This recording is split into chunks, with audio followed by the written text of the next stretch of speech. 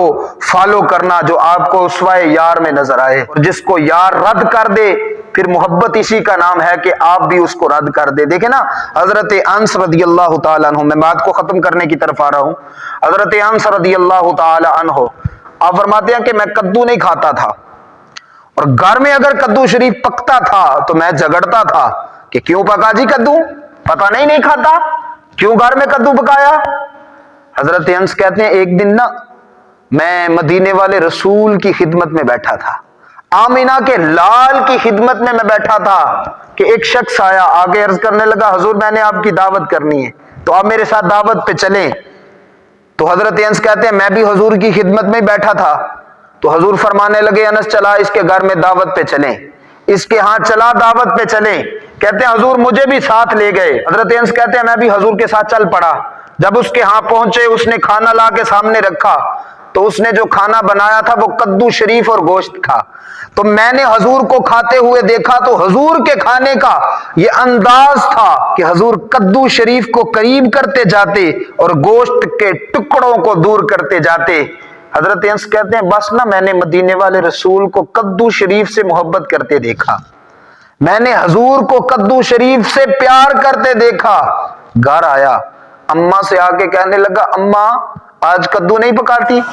اماں آج گھر میں کدو شریف نہیں پکاتی۔ تو اماں کہنے لگی انس خیری ہے، اور تم وہی ہو کہ بدل گئے ہو، پہلے تو گھر میں کدو پکتا تھا تو جگڑتا تھا، آج خود فرمائش کر رہا ہے کہ اماں آج گھر میں کدو شریف نہیں پکاتی۔ انس خیر تو ہے، وہ کیا ہو گیا تجھے؟ حضرت انس کہتے ہیں میں نے عرض کی اماں کیا کروں، مدینے والے سے پیار جو ہوا اور حضور سے محبت جو ہوئی، عشق تے اگ ایک برابر، پر پیا عشق دا سیک ودیرا، اگ تے ساڑے ککھ تے کانے، پر عشق ساڑے تن میرا،